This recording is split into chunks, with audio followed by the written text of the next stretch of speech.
Leader blended course information session. This is very exciting. It's a brand new course that is being offered at UC San Diego. It's a collaboration with UC San Diego Extension and GoLean6Sigma.com. I'm Tracy O'Rourke. I'm the Chief Innovation Officer here at GoLean6Sigma.com, and I am also a Green Belt instructor at UC San Diego Extension. And I'm here with my colleague, Elizabeth. Elizabeth, why don't you go ahead and introduce yourself? Just like Tracy, I am also an instructor with the UC San Diego Extension Greenbelt course. Been in the process improvement world for over 30 years now, and been coaching and designing and leading, and also very excited to see this course come through to fabulous UC San Diego. It's been so great working with you guys. Absolutely. And we've been doing process improvement, as Elizabeth has said, for a long time. Elizabeth is cinching me out just a little bit, a few more years ahead of me, but we've been doing this a long time. And guess what? We're the instructors for this course. So you get to meet the actual instructors for this Lean Six Sigma Leader course. And you can ask us any questions related to this course, any that come up to mind. We also have joining us Angela Miller from UC San Diego Extension. Angela, why don't you go ahead and introduce yourself? Sure, good morning. Yes, so my name's Angela. I oversee the Lean Six Sigma programs at UC San Diego Extension. I have been with UCSD for almost 9 years. That's incredible. Wow, 9 years. I can't believe it. I know, That is time flies. And she's been a lot of fun to work with on growing this program. I'll just say that all of the Lean Six Sigma courses at UC San Diego have been very popular as of late. So it used to be a number of years ago, we would only offer one green belt per semester and one black belt. And now, I think last year, there were 6 classes ongoing at the same time. Right? Yes, it's right, true. Angela? Yep, multiple classes every quarter. It's amazing. It is. So a very popular thing. How many of you already have your green belt or black belt? Go ahead and type it in the chat window and let us know. We'd love to hear if you already have that. Now, that is not a prerequisite for this course, if you were wondering, but it's always nice to know that people do know a little bit about Lean Six Sigma. So how many of you have either a belt, type it in, or you're familiar with Lean Six Sigma? I'm going to assume you know what Lean Six Sigma is if you've got your green belt or your black belt. All right, good. Look at that. Good. Very good. We've got some black belts, green belts, and yellow belts. Okay, so we already talked about who we are, Elizabeth and I, and ultimately, and Elizabeth, you can help share this story, so as well as Angela. So we've been out in the fields for a very long time, and what we really saw was a gap in an offering for leaders, Lean Six Sigma leaders. And we have done a lot of online work, and so we ended up creating this course with UC San Diego to really provide a robust offering for Lean Six Sigma leaders. So we're going to share what this is about, and we hope that you can see that there might be some value and maybe join us for our first cohort starting in August at the end of this month. And just for a few housekeeping notes, at the end, so we are going to be, most of you I think will be on mute, but you can go ahead and unmute yourself and ask a question if you like, or you can type it in the chat window, and we are monitoring the chat. So if you have anything you want to ask us, please do so. Okay, so let's talk a little bit about what we're going to be doing today. So our agenda today is, what is a Lean Six Sigma leader? Why do we need Lean Six Sigma leaders? And then we're going to talk a little bit about the course and the registration process. If there's something that is not on this agenda, please let us know, and we'll see if we can answer it for you. So most of you have your yellow belts, your green belts, or your black belts. So that is great. Now, we actually do sometimes get people that say, I have no idea what Lean Six Sigma is. And they come to the Lean Six Sigma information session. So we're just going to briefly talk about what that is. And ultimately, it's very simple. Everything we do is a process from delivering pizza to getting our driver's license permit. I picked that specifically right now because I have a 17-year-old that is trying to get his license and his permit, and it's painful. And so all businesses deliver goods and services through processes, but what if those processes are not working optimally? They're not very efficient. companies need to improve their processes. Does that ever stop? I mean, most of you, it sounds to me like many of you probably are employed right now. Do things ever run perfectly in an organization? Has anyone ever worked for a 100% perfect organization with no problems whatsoever? Anyone? Because Nice I would challenge. like to work there. No, I actually wouldn't want to work there. So ultimately, what are we doing? We, obviously with Lean Six Sigma, we're trying to train people to look at processes, improve the processes, and problem solve. That's ultimately what we're doing. And that means you're working on the process versus working in the process. So you stop, you work in the process, you're working in the process, and you step back and say, okay, what can we fix and improve the process? And that's typically when process improvement comes in.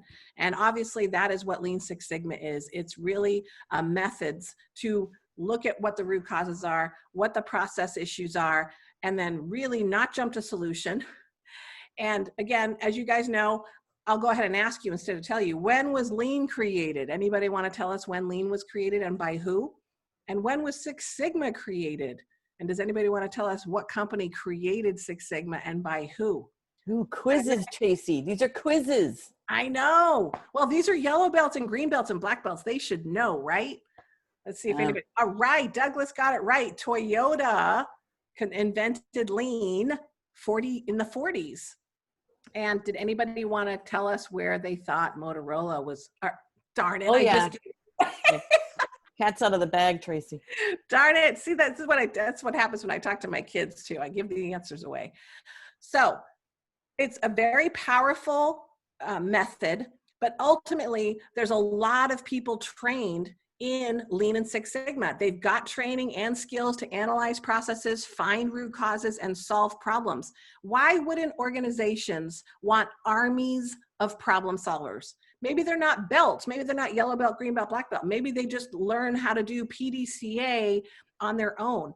Why wouldn't organizations want armies of problem solvers? And if we have armies of problem solvers, what else do we need? We actually need leaders to mentor and coach problem solvers. So how many of you would agree that Lean Six Sigma is pretty much mainstream? Okay, maybe not the name Lean Six Sigma. Maybe somebody calls it continuous improvement, or an organization calls it continuous improvement, or operational excellence. I don't know. You tell me, what does your company call it? If you have a CI program of some kind, continuous improvement, operational excellence, what are your companies calling it? What have you heard people call it? We're seeing that process improvement is pretty mainstream, but what we really need is people that know how to mentor and coach and lead these problem solvers. So ultimately, that's what we're looking to do with this course. So I have a question for you, and it doesn't sound like many of you want to type, but this will give you an opportunity. Why do companies want to implement Lean Six Sigma? Why are there so many organizations, again, doing operational excellence? Tell us your thoughts in the chat window. Why is your company, why did they implement Lean or Six Sigma or operational excellence? What have you seen out there, Elizabeth? While we're waiting for people to type in the chat window their thoughts. Well, I think a classic solution that people are looking for is to avoid costs, to basically increase the margin, right, of profit to what it costs to stay in business. But I think, and it looks like quick and low cost solutions I'm seeing, Alyssa saying, because the benefits transcend improved customer experience, they also benefit the employees. So that's, I think, a really nice aspect of this, or a less kind of sung aspect, is that you are looking to both improve your customer experience and basically achieve your mission. What are you in business to do? You want to do that. And then it benefits employees, which is a great point. And Douglas is saying reduce unnecessary costs and wasted time and wasted resources. And that's great. Yeah, there's a lot of waste. As Tracy likes to say, if you've got a business, you've got problems. So wasted costs, wasted resources, those are big. And bottlenecks, yeah, things where things are being caught up in processes and people aren't able to do what they want to do. So it's frustrating, not just for the customer, but for the people who work the processes. So yeah, the benefits go all the way around. Absolutely. And you guys hit all of these things. There's a lot. These are the typical 4 main reasons why organizations are implementing Lean Six Sigma. I really like your ad, and I like to categorize that under strengthen the organization.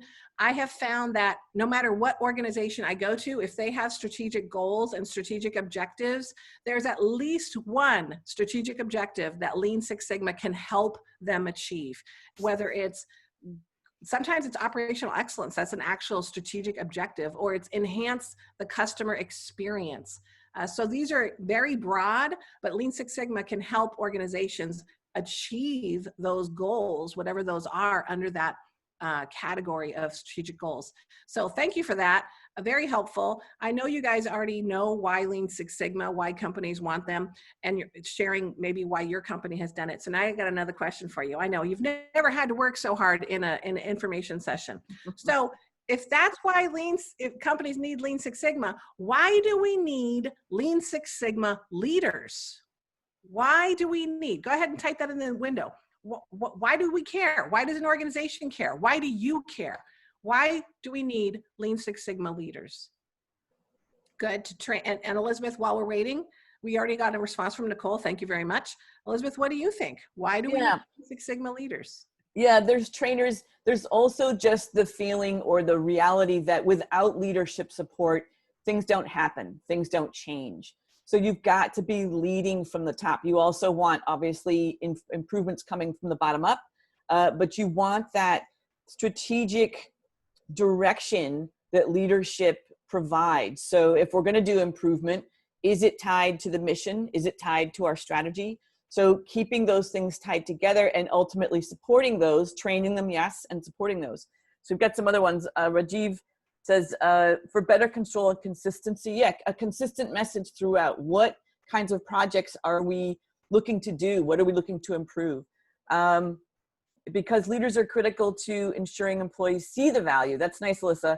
Yeah, you should be walking the talk. You should be helping people have that vision toward what we can be as a department, as a business unit, as an organization. And yes, Rajiv, alignment across the organization, just like that. Denise, because Lean Six Sigma's ultimate goal is to change employee thinking about process improvement and create new habits. Habits, I love that. Yeah, getting to the point where this is a habit and leaders truly support, this is a habit. This isn't like this new thing we're doing or thing we do on Tuesdays or the thing we do at the end of the quarter. This is a habit, quality, operational excellence, all that is a habit.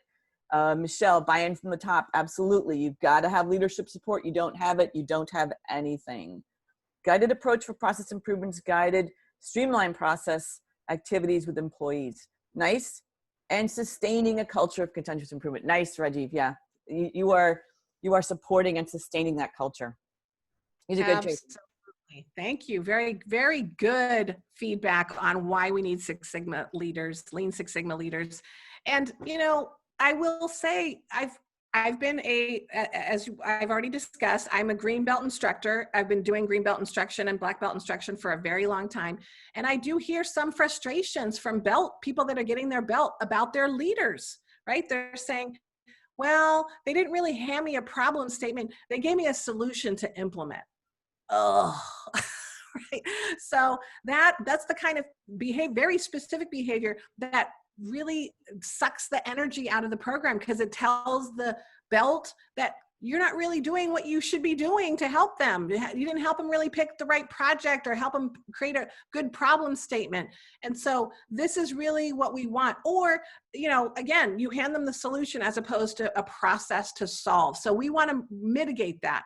Lean Six Sigma leaders, there's a lot in terms of creating ideal conditions, but there's very specific things you can learn and do to help support them in the right way. So that's really what we're after for this course. And so again, these are some of the reasons. You guys listed a lot more of things that why we want them. Again, it's mainstream. There's a lot of, basically, it's just in the fabric of many organizations that they want things to be better. There's so much change happening at lightning speed, and standing up processes, rebuilding processes, rethinking processes. These are all part. Just think about what happened with pandemic and COVID and how many processes had to change and get adjusted, and new processes had to be stood up for all kinds of things. So the better people are at looking at processes, analyzing processes, standing up processes, tweaking processes, reducing waste, that is going to be really important in terms of problem solving and organizations being efficient.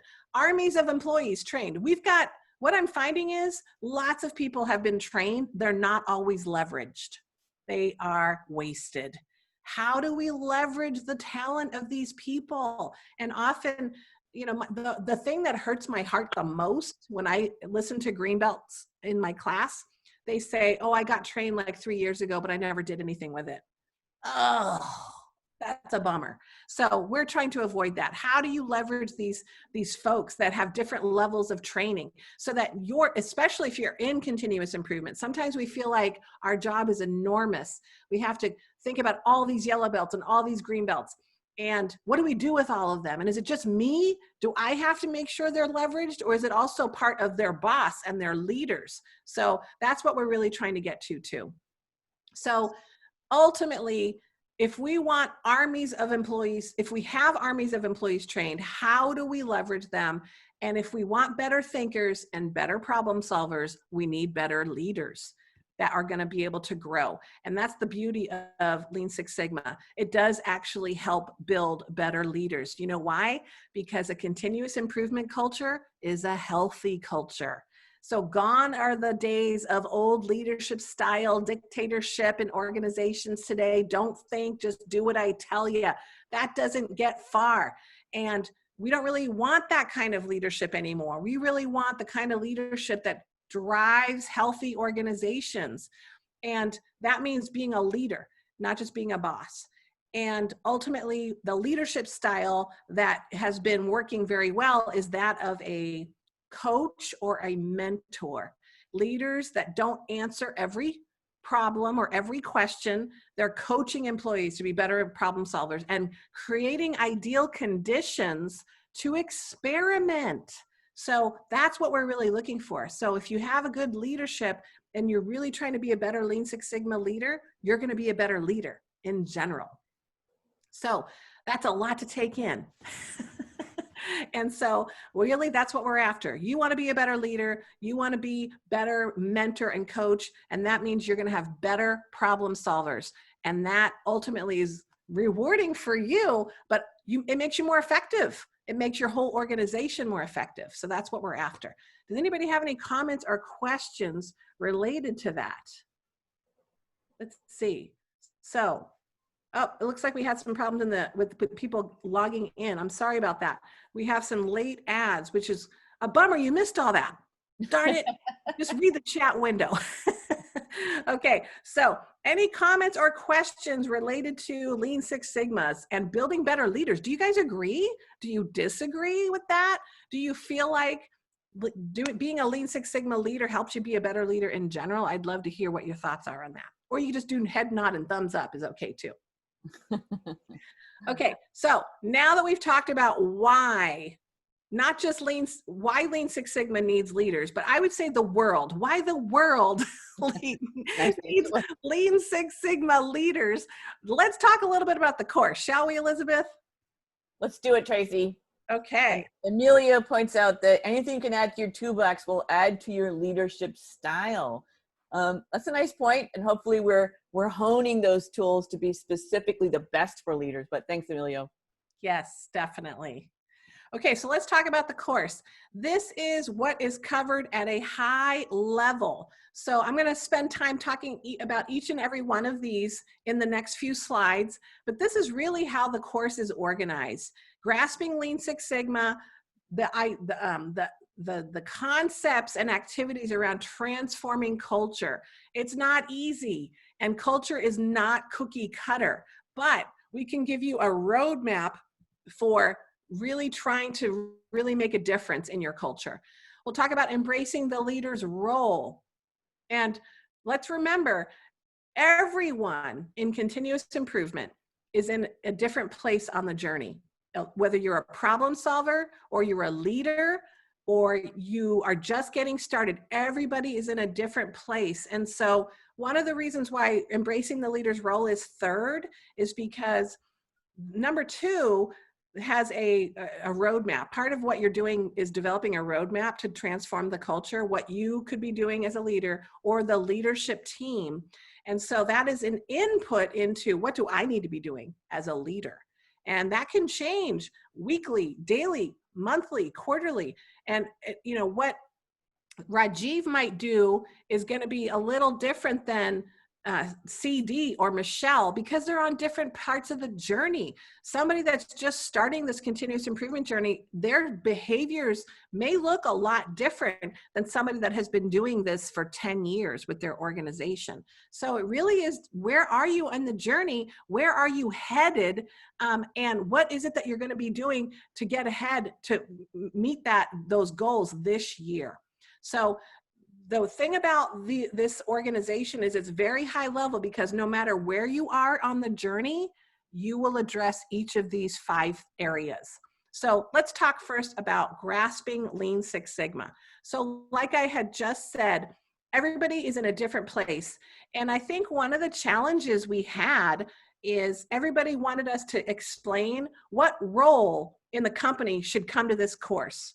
And there is so many different responsibilities at different levels. You could have an executive, the president of a company, be black belt trained, and in his company, he's going to have certain responsibilities that another company wouldn't have. So what we're finding is there's a huge spread of what leaders are doing based on their positions. So supervisors, managers, directors, and executives. So we really can't say, if you're an executive, you should come to this class, or if you're a manager, you should come to this class, because it really depends on what you are going to be doing as your role. If you're going to be building problem solvers and growing problem solvers, no matter where you are in the organization, this is the course that you want to, that's really what this course is geared to. So the first step is grasp Lean Six Sigma. And like I said, we have people that still haven't heard of Lean and Six Sigma. They don't know what it is. They don't know why they should be doing it or supporting it. They are not familiar with the methods. So this is part of it. So some of you that already have this, you're going to rip through this section, but it is an important part. And it's really an overview of why we should be doing it. And so where I think this might be popular too is if you have people that you feel like are not supportive, maybe you have colleagues that are leaders that really don't get they're not really bought into the whole Lean Six Sigma process improvement thing. This would be good for them as well. So it really just talks about some of the basics, why people should be doing it, why organizations should be doing it, and some of the introduction for the purpose and the methods. The second section is transform the culture. So in this section of the course, we really explore all 4 of these, what we call floors in the house. This is based on the Shingo model of lean transformation. So we will spend time in each of these floors: customer focus, enterprise alignment, continuous improvement, and the foundation, which is the most important, cultural enablers that leaders do.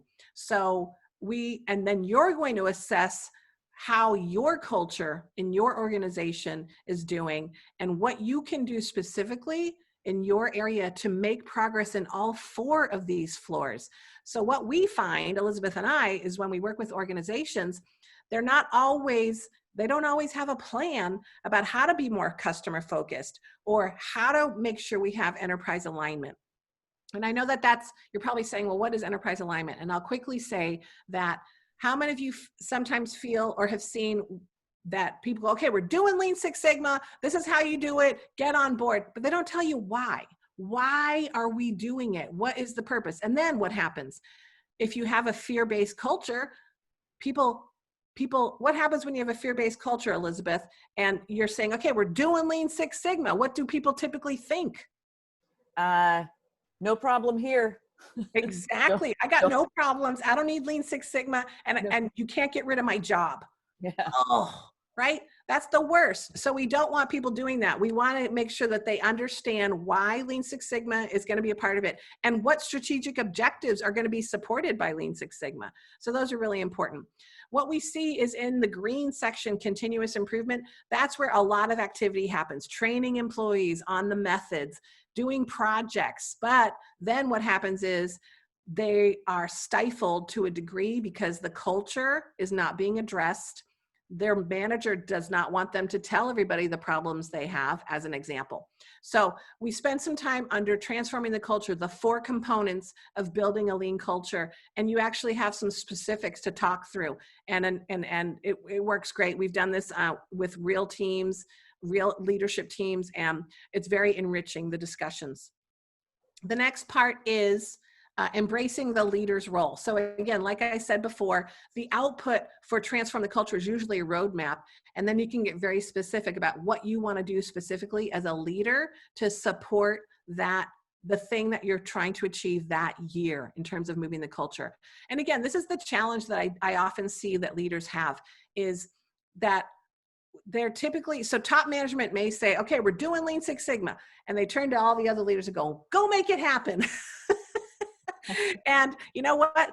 They're not really sure what that means. Okay, so, I find most leaders want to be supportive, but there's not an orchestrated way that leaders move forward together to support the continuous improvement. So they're kind of left to their own devices.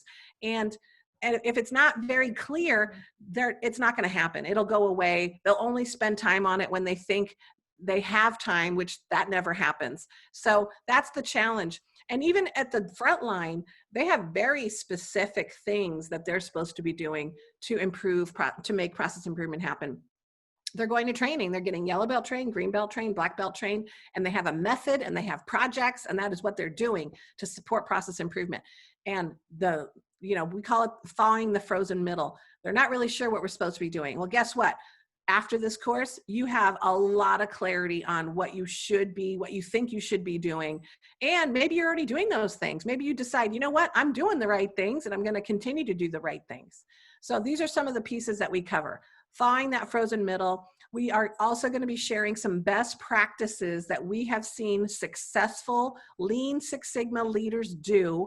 We've done a lot of tours, Elizabeth and I, and maybe some of you have gone on a tour, but you see what leaders are doing that are doing this very well. And we often call that leader standard work. So most of you know what standard work is, right? It's the one best way to do something very well. Well, guess what? That applies in leadership, lean leadership. There are some standard best practices that leaders are doing, and it's working for them. Now, again, not every organization it's not cookie cutter. Culture is not cookie cutter. So it may not work for your organization, depending on where you are in that organization, depending on culturally where you are. I'll give you an example. I was working with an organization, and they wanted to, the leadership team heard of these visual boards, and they wanted to have these visual boards everywhere. Well, guess what? This was a very young organization. The average age was 29. I was older than the president while I was helping them, and that went over like a lead anvil. Right? They were like, nah. They were so much into their computers and their screens, and they really saw things on the wall as not amenable to them. They didn't like it. It didn't take. They weren't ready. And maybe that wasn't what was right for them. So as an example, that's what we'll talk about. Is there's some best practices out there, but sometimes it's an experiment, and you experimenting what works is very key, and allow yourself to experiment. So that's number 3. And number 4 is make problems visible. So as a leader, this is a big one. So for the bigger overarching umbrella as a leader is to create ideal conditions, first of all. Create ideal conditions. We talk about that in transforming the culture and in the leader role. And so one of those big things is, how do you make problems visible? How do you actually make it okay to make problems visible? And I think many of you have heard, no problem is a problem, right? Well, the original quote was from Taiichi Ohno, and it was, having no problems is the biggest problem of all. And I think, yes, go ahead, Elizabeth. Well, for those that don't know who Taiichi Ohno is, he's he was the lead engineer at Toyota, and considered one of the architects of what is lean manufacturing. Mm-hmm. Yes. So I have a question for you guys. You're like, oh, geez, I got to type again. Yes. So tell me, what happens in your organizations right now with making problems visible? Is it good? Is it encouraged? Is it discouraged? What do you guys think? Oh, Alyssa, thank you. There's shame, right? So, you know, it's interesting sometimes because sometimes a leader will say, no, no, no, I want you to tell me when problems are visible, but their behaviors don't support it, right? So what happens after a problem is made visible? What do the leaders do? How do they react? You know, you would think that when you're trying to build culture and lean culture, that this is so important. And it's really interesting to watch what happens. So I was working with an organization and they started creating visual boards. And what I noticed about these visual boards is they had no red on them. So what does red mean? Red typically means there's a problem here. So I started looking at all the boards and I discovered that like 95% of the metrics on there were green. And so was it their fault? No. Whose fault was it? Whose fault is it when the board is mostly green and really no red at all? Does it mean they're perfect? No. So we had a really good conversation with those leaders to say, what happens? What are you doing right now? And again, we did this in a safe, vulnerable environment where people could really express their feelings. It was a third-party facilitator, me. So tell me today what happens when something red goes on your board? What happens? And that was a really good discussion. And they recognized they were enforcing it. They were enforcing because they would, as soon as there was something red, they go talk to the person. Why is it red?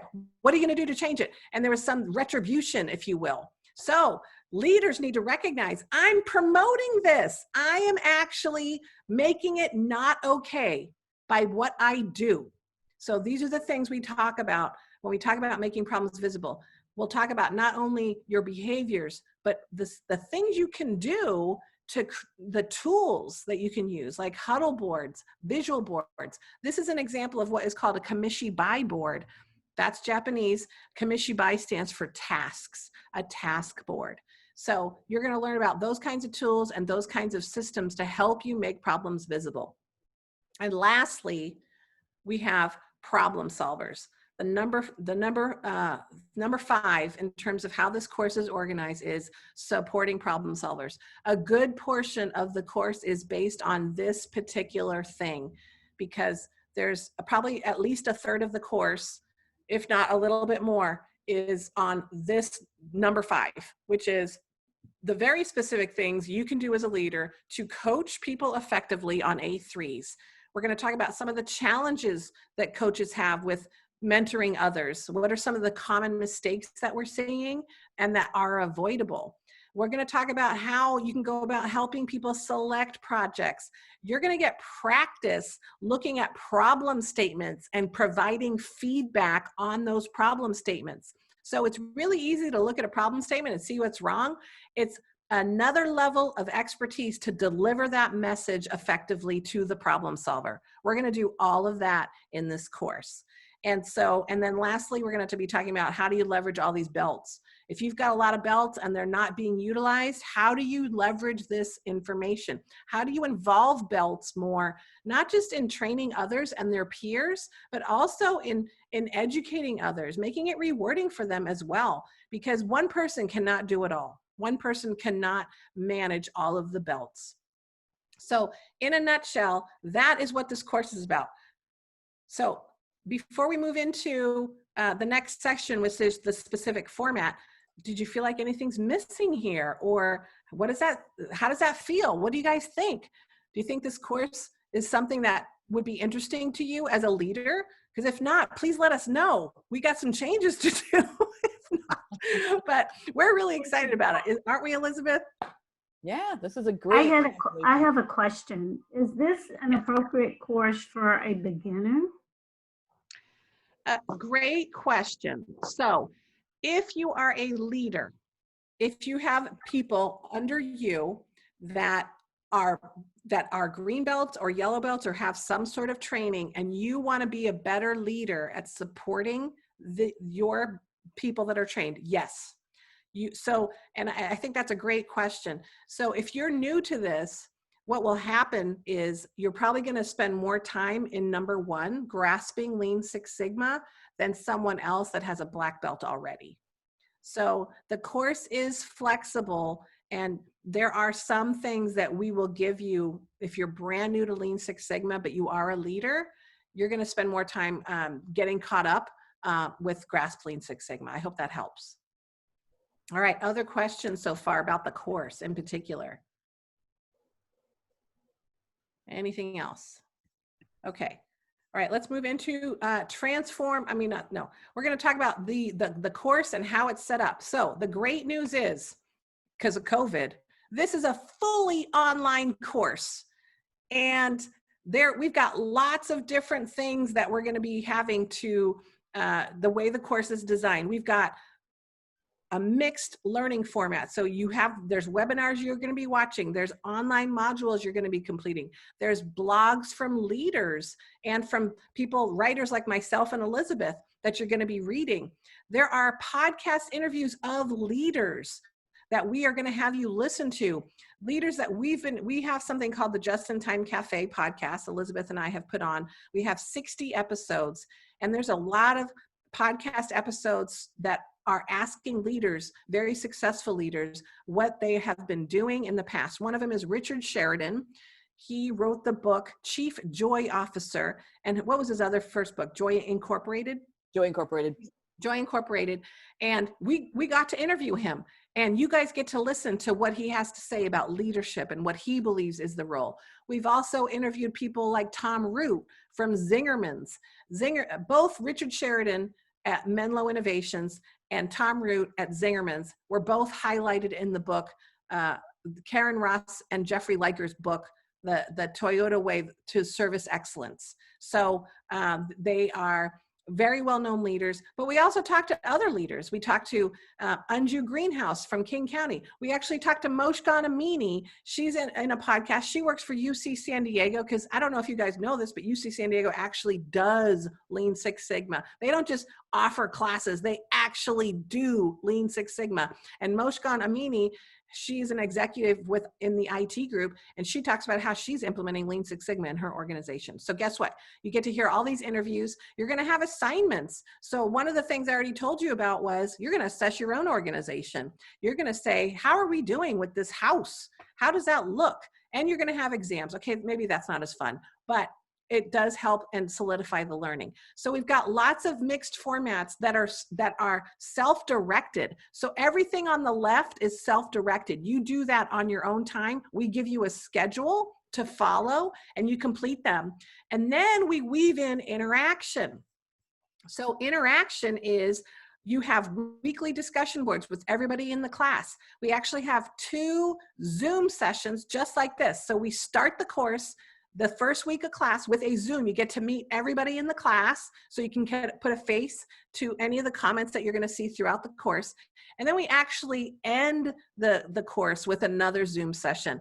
And in the middle, we actually have something called Verbella that we're going to be using. And that's when we do all those activities that I talked about, coaching activities where you're practicing. That's going to be in this this really cool virtual learning environment that UCSD has as part of their program. It's very special and different, not offered anywhere else. Does somebody have a question?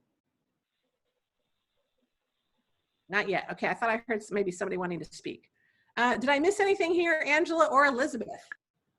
I would also say that there's a companion workbook that you're going to be capturing your learnings, and also we'll be using that for a lot of our activities to sort of bring your reflections of what you're learning. And then it also will always give you other resources if anybody wants to keep doing a deep dive. Like Tracy said, we all come into this at different levels of understanding. So you may want to learn more on your own, and we provide those avenues for you. Yes, thanks for mentioning the notebook. So the notebook is printable. You can actually print it and write in it like a journal, or you can just have it as electronic and you can capture your notes with it as well. And that is really to help you with, as Elizabeth said, transforming and reflecting on your learning. Okay, so here is what it looks like. This is the Lean Six Sigma course on one page, the Lean Six Sigma Leader. So it's a 10-week course. this is how we organize the course. So week 1, you're doing grasping Lean Six Sigma. Week 2 is transforming the culture. Week 3 is embracing the leader's role. Week 4 and 5 is making problems visible. Week 6 through 9 is supporting problem solvers. And we finalize the entire course with week 10, leader reflections. You'll notice on the right, it also shows you, it weaves in the schedule for the interactions as well with the instructor as well as all the students in the course. So we are very excited about this course. I can't wait. I really hope to see you in the course. And again, some people have questions about the hours. So the online work is about 20 hours, including the exams. So that is the independent study part that you're gonna be doing the online work. And then we have 5 2-hour live sessions. So that's 10 hours of live interaction, instruction, and with your peers. So that's in a nutshell, the commitment, if you will, and the schedule. So please let us know if you have any questions there about that as well. Tracy, there's a good question from Michelle. She says, I have struggled with my black belt training because I'm currently unemployed. That obviously makes it impossible to do a real project, or very difficult to do a real project. And it seems like this would be better while employed. Oh, she's asking if this would be better while employed. You know, the beauty about this course is you don't have to be employed to have it. And if you are going to assess your company or your work culture, you can use a culture from your past. It doesn't have to be current employment. I think we're doing a lot of practicing in this. So I feel like if you are in transition at this point in time, when you start your new job, you don't have to worry about trying to employ all of these at the same time because you've already learned it. So I would say it's much easier to go through the Lean Six Sigma leader course while in transition than a black belt, because a black belt, you really do need a project, and it's a work related project. And if you aren't currently working, that's very difficult to pull off. So this does not apply here. I hope that helps. Thanks for asking, Michelle. Any other questions about the course or the format or Elizabeth and I? Emilio thinks the podcast is great, he says. Good, yes. Emilio, thanks for the plug. Yes. All right, and so I'm going to go ahead and move on to how do you get registered? All right, so the class begins August 24th and goes through October 26th. And I showed you already the schedule for the weeks and when you're going to be involved. So here's how you register. And obviously, if you have questions, you can reach out to Angela Miller. So Angela Miller is on the call, and I'm going to go ahead and let her see if she has any additional information she wants to share about the registration process. Sure. So there's always different ways to register. You can always contact me and we can talk through your options, but I provided links here. So once I send out the recording and the PDF of this session, you can actually click here if either you want to register on our website or if you want to submit a no interest payment plan. Essentially, that helps you break up the fee into monthly portions. So you would be paid in full up until the class completes in October. Great. Okay. And thanks, Rajiv. Okay, thanks, Rajiv. Okay, so this is now the opportune time to ask questions if you haven't already asked them. And if you don't have any other questions, I just wanted to say thank you for joining us today. We hope we answered all of your questions. And any feedback you have on the presentation or the content, anything like that, please let us know. We hope to see you on August 24th, the week of August 24th. Yeah.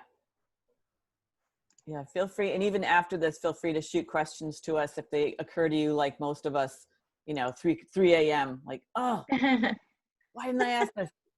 Absolutely. And then, like I said, I'll send a recording of this session as well, and a link to the PDF of the PowerPoint.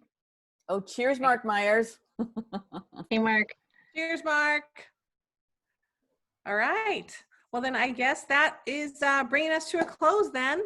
And we hope to see you soon. Have a wonderful day today. Great. Thanks, Everybody. Tracy. Thanks, Elizabeth. Thanks, Thank everybody, for joining. Angela. Bye-bye, everyone. Bye.